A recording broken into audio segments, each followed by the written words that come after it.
Hello and welcome to Product Momentum, where we hope to entertain, educate, and celebrate the amazing product people who are helping to shape our community's way ahead. My name is Paul Gable, and I'm the Director of Product Innovation at ITX. Along with my co-host, Sean Flaherty, and our amazing production team and occasional guest host, we record and release a conversation with a product thought leader, writer, speaker, or maker who has something to share with the community every 2 weeks.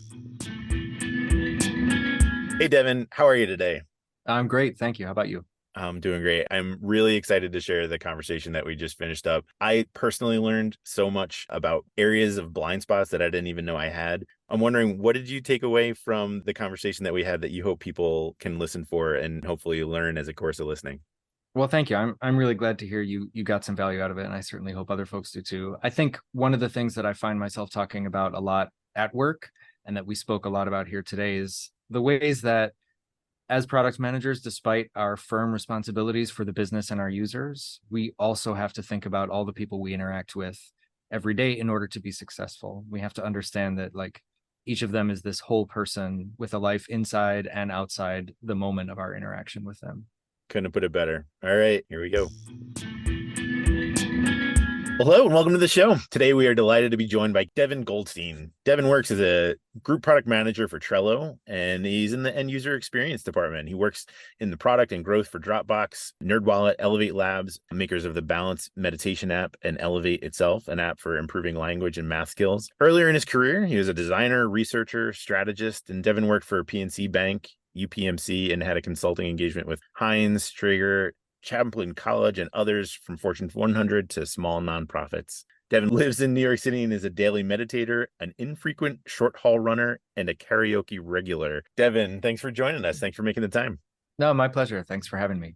So jumping in, I really appreciated your perspective and speaking with you prior to hitting the record button. It just came through how deliberately you think about product management as a role, not just in business, not just in helping people, not just in end users, but in really a holistic prioritization metric of how product fits within this organizational structure. So I'm wondering if you can share just a peek inside at a high level, how you approach this idea of product management, especially as it intersects with business needs.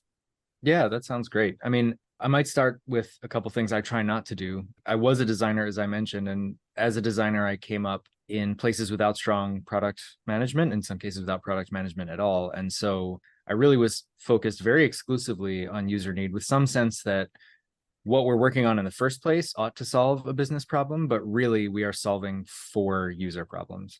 And I think that was a deficiency that I realized over time, particularly as I got closer to product management and growth work. And on the other side, being in product and growth, I've seen a lot of teams focus exclusively on the business side, like what will move this number. And I think we're in the middle of experiencing a bit of that, looking at the Threads app, for example. It's like, what if Twitter had Facebook's religious emphasis on growth at all costs? And it's not a great time for a lot of people who are there now. So for me, balancing those two things is critical. And I think the way I look at it is product management's fundamental accountability is to ensure that the business gets what it needs out of the teams it has put in place to do work.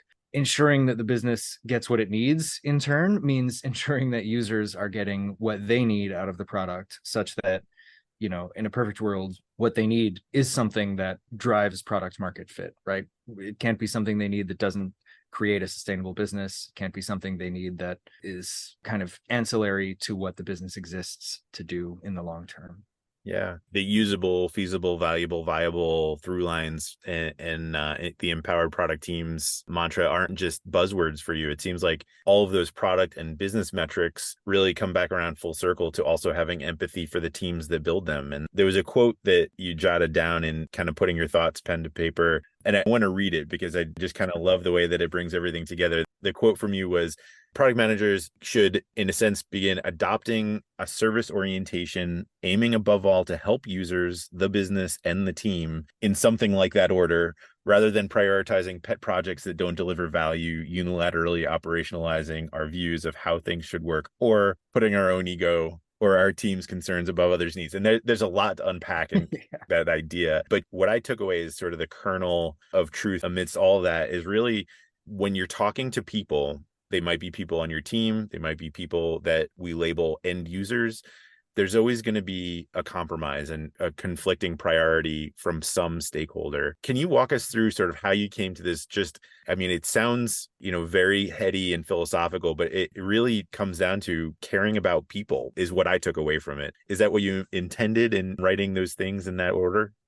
Yeah, it really is. I mean, I think we talk a lot about different ways of categorizing product managers, right? There's by domain, you can be an identity PM or a payments PM. There's sort of archetypes, like you can be a GM or a designer, thinker, there's all these different frameworks.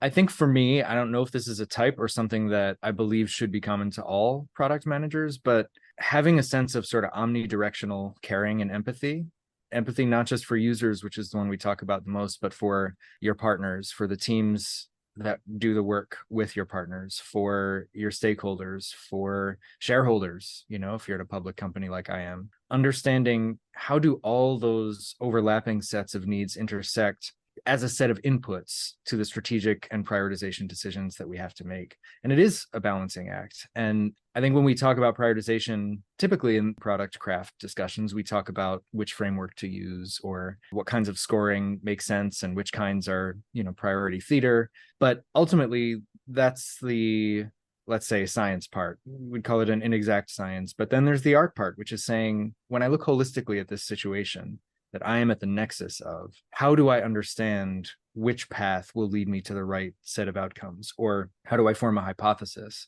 about which paths are most likely to do so? And, how do I understand whether it's working over time?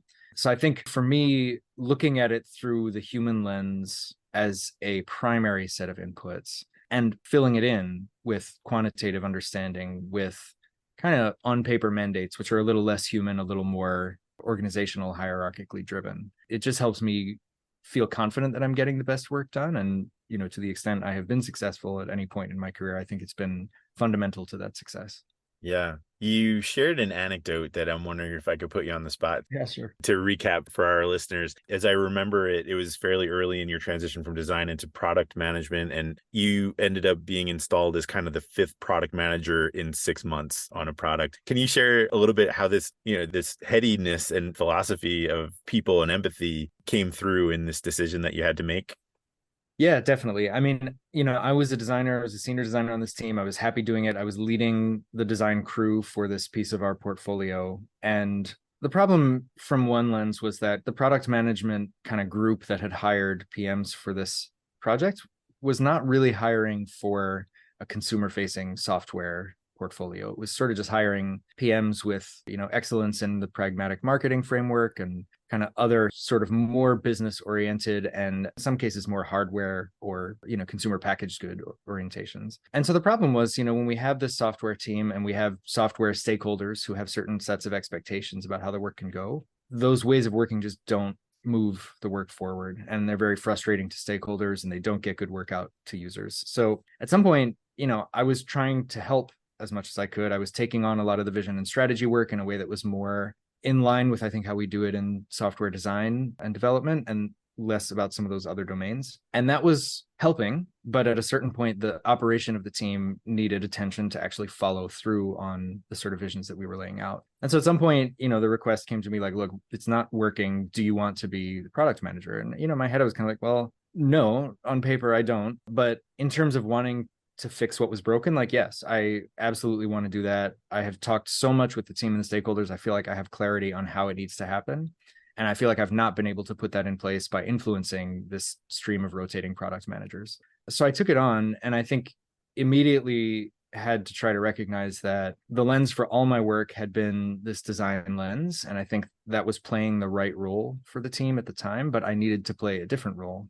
And figuring out then, great, how do I do the part that I wanted my product managers to do and stop doing the part that I wanted to be doing as a designer, knowing that I have this really capable design team that is still working here and I have great relationships with them. I have formed relationships with the engineers. How do I strengthen those and sort of enlist them to help me right the ship? And so again, all of that is about like a set of needs I was putting before my own. My own interests were squarely in design. And after that role, I went back to design and stayed for a while.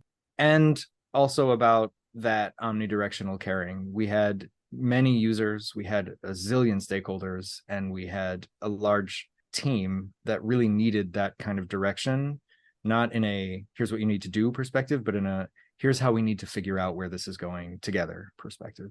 Yeah, that's actually a great segue into one of the things I wanted to get to. One of the things that I really appreciated in getting to know you a little bit and prep for this conversation is just how comfortable you are having opinions and how much I think you've embraced what is quickly becoming a dying art of critical thinking and really coming with a set of hypotheses about how the world works and what teams need and how products get to market. One of the things that struck me in our conversation earlier was the sense of integrity that you have towards the people and the alignment that you're trying to drive. And I'm wondering if we could just spend a minute talking about these sometimes competing forces of integrity and humility in leading a team of product managers. If you wouldn't mind, could you share just a bit of sort of your flag in the ground on where you see teams most empowered and what kind of information people need in making informed decisions? First of all, thank you for some very kind words. I really appreciate what you're saying about me. It's nice to hear. And second, yeah, integrity and humility, some other operating principles that are really important for me and people who report to me do come into these sort of funny collisions with each other sometimes. And so I think a great example might be like how you drive transparency down as a leader while balancing that with a sense of empowerment and an understanding that sometimes you can't say everything you want to say. Operating with integrity to me means, for example, when there's something that I would love for the teams to know that they have questions about that I'm just not yet, for example, allowed to say, I will tell them, like, I do have some information there. I can't share it with you now. And for me, it's not a random choice, right? I'm trying to acknowledge their humanity in this situation that is not fundamentally about humanity and say, hey, I know you want to know that. I want to tell you. We together are in a situation where neither of us can get what we want.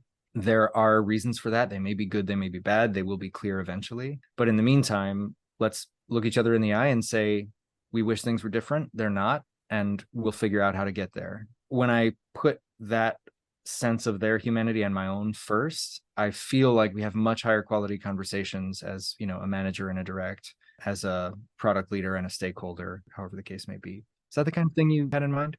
Yeah, that's exactly what I was going for. I think that the way that you've outlined this professional tension of knowing you want to transmit something, knowing somebody else would prefer to have the information, but there's this in-between state of not yet, already, but not yet. I think that when teams trust that the business has the positive intent and a sense of transparency as much as possible, I called it understated. And I think that's really what I wanted to pull out of that. There's a sense where KPIs and vanity metrics and some of the things that we hold up as this is what product management should be, the humanity tends to get lost and people's sense of ego and pride, and also just pride in their work. I think there's something that comes through in the way that you talk and put your intentionality behind the guiding principles is something that's really worth celebrating. And a follow-up question on that note of transparency, when you are biased towards transparency and you're bringing a sense of working out problems together and communicating, collaborating, that takes work. That's a deliberate act, right? So what are some of the ways that you've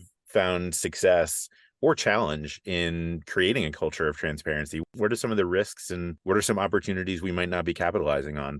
It's a great question. It's really hard. And here I do want to plug my current company because I feel better supported in those efforts than I have anywhere else I've worked. And I've worked some really nice places. But one of Atlassian's values is open company, no bullshit. And these are, published on the website. And a lot of times corporate values sound great. And, we live them to some extent. I feel like the degree to which we live our values at Atlassian, and that one in particular, is exceptional. There are obviously going to be things at any business, particularly one of our scale, that it's not right to discuss in the open. And so we need to acknowledge that. But biasing towards transparency and essentially putting the burden on the person who wants to keep something from being quite so open to explain why it shouldn't be, having, as you say, a sense of intentionality about where the exceptions lie is super, super valuable work to have supported. I think a big challenge is when it's not supported and you want to be transparent, but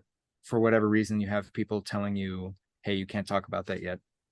A great example there is once I gave 6 weeks notice at a job in recognition of how much transition work there was going to need to be. There was like a high bust factor for me in that role. And I knew it was going to take a lot of work to move things around and make sure things could work after I left. And my manager was upset that I was leaving and asked me not to tell anybody. And every few days and eventually every week, I would check in with him. And he ultimately did not give me permission to talk about it until about 3 days before I left. And so, well, usually I work really hard to follow marching orders. In this case, I felt like for the sake of the business, I could not go with what he was saying. And so very selectively and with commitments to discretion, I told a few people here and there as needed, look, I'm not going to be here.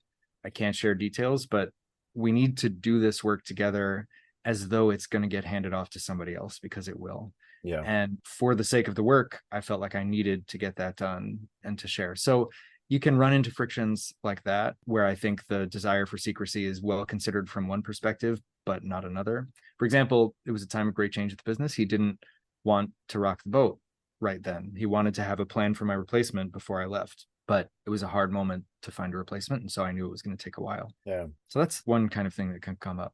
Yeah. Thanks for sharing such a personal story. I think that happens every day. We treat those occurrences as if they're rare, but often people find opportunities and move on. And that's not a betrayal or a blow to an ego. It's the professional world in which we live. Yep. Maintaining empathy in that moment, your boss presumably had the best intentions of not wanting to rock the boat. I'm wondering if we can shift gears into a tongue-in-cheek trademark term called people's traits and states. Yeah. And talking about how to handle pretty much exactly the conversation that you outlined. When people disagree with you or have competing priorities, what is the bar that you have raised for maintaining empathy? And maybe if you can begin just sharing what is a traits and states analysis and what value do you get out of that? And then more broadly, how do you build that into what empathy means in that context?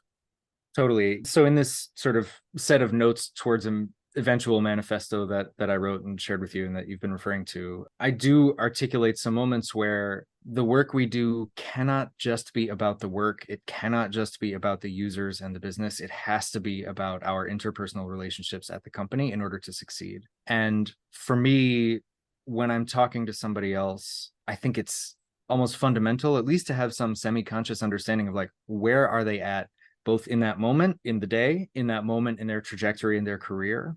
What are the pressures on them? How are they responding to those pressures? And of course, like, you can't sit down with everybody and interview them for an hour about like their psychological state and, their astrological chart, but you can get a sense of where are you coming from today? And you can do that explicitly or you can do that implicitly. I think different people have different ways of doing it. But to me, fundamentally, product management is a weird craft, and it is entirely dependent on our work with others. And I'm sure that's true of all crafts, but in my experience, floating around a few of them, I think product has that need most urgently to really meet people where they are, or at least understand where they are and tell them you can't meet them there because of where you are or what you need. So for me, really forming a model of how am I going to interact with this person today and why, based on who they are, where they're at, who I am, where I'm at, and the organizational pressures around us is, again, key to my ability to do the work in a way that feels successful to me. So well said. I think there's a couple of threads here that are really, they're not synonymous. They are parallel, the transparency, the humility, the empathy. But overall, for me, what I'm taking away is intentionality, as sort of, don't expect any of this to happen by accident. This is a carefully crafted,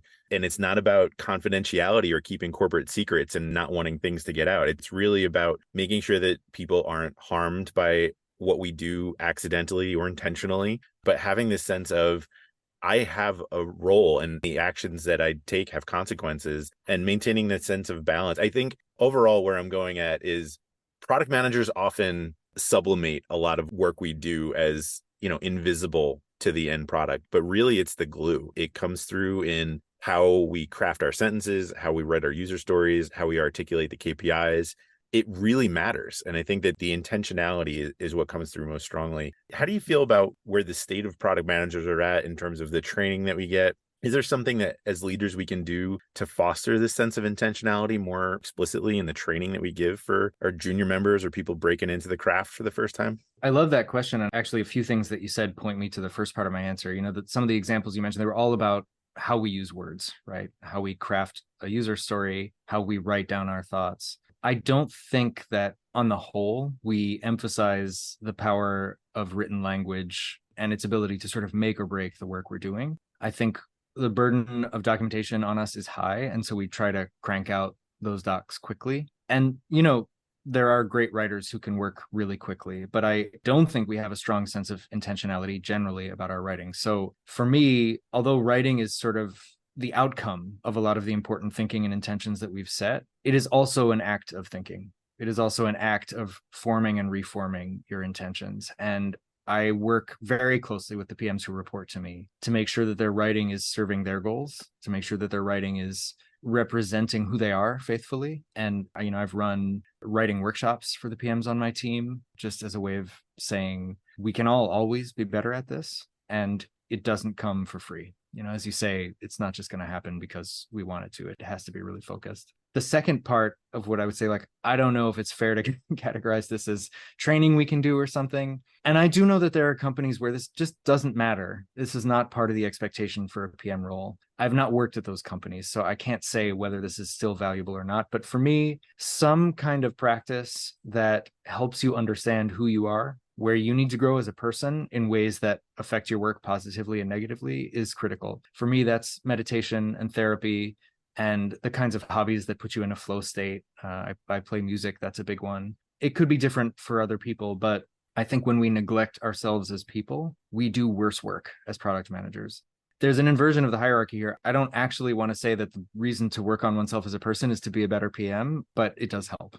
Yeah. I mean, you're challenging me. What I'm taking away as my top action item after the things that I've learned in chatting with you is that I need to build more time into my schedule for just thinking. I am perpetually busy vibrating through my calendar about the day and not really spending much time in deep thought or flow state. So it's a big challenge. And I'm sure for folks listening, it's often cited as one of the big constraints of our role, just bouncing from meeting to meeting to meeting. So we're coming up on the end of our time together. I just have two more wrap-up questions that I wanted to get at. The first one being, we ask every guest what their definition of innovation is. And I'm always intrigued by all the different answers that we get. I think for, 100+ episodes, we've gotten 100+ definitions of the word. So I'm curious for yours. How do you define the word innovation? That's a great question. I think to the point about language, there are lots of different ways to use the word. I think in a sort of blanket, what is this noun context? For me, innovation is an outcome. Innovation is the outcome of a set of practices that are designed to move a business in the right direction. Sometimes, frankly, a business does not need to innovate to move in the right direction in that moment in time. Over a long term, probably every business needs to make it happen, probably many times. But innovation is the outcome of a set of processes that, when necessary, will lead to fundamental changes in the products and services that the business offers, the way it brings them to market, or sort of related factors there. I love that answer. Well said. Thank you. Yeah. The last question that I have for you is, what's inspiring you? What is a book that you think should be on every product manager's bookshelf? And where can people find you and get connected to the things that you're talking and thinking about? It's a great question. To be honest, I struggle with books. I'm going to recommend one and then recommend something very different. I love Marty Kagan's writing, and, Empowered most recently is the one I read that really spoke to me. And I also appreciate that it's written in very short chapters, which is compatible with how I like to take in business content. I think for me, to be honest, you mentioned early on, that I focus on things like critical thinking and holistic understanding of what's going on. It took me until many years into my product career to understand the value of my humanities degree. And I would say, for that reason, I read mostly fiction right now. And I find two things. One is it just helps my brain get shaped in ways that are broader than the work I have to focus on very narrowly every day, which is valuable in the long term. And two is, the fiction I read is mostly about people and their traits and states and the actions they take as a result. And so I think it's a way of helping me understand, how do people interact? What kinds of things can be at stake that you can't see as a colleague, but you can see as a reader, reading a book about a made-up person. Mm-hmm. I love that. I love that answer. Devan, it's been a pleasure. I think the things that we've covered are not often talked about, but really important for building teams that are healthy, building products that are useful. So thanks again for taking the time. It's been a blast. No, thank you. I really appreciate it. It's been tons of fun. Cheers. Take care. Well, that's it for today. In line with our goals of transparency and listening, we really want to hear from you. Sean and I are committed to reading every piece of feedback that we get, so please leave a comment or a rating wherever you're listening to this podcast. Not only does it help us continue to improve, but it also helps the show climb up the rankings so that we can help other listeners move, touch, and inspire the world just like you're doing. Thanks, everyone. We'll see you next episode.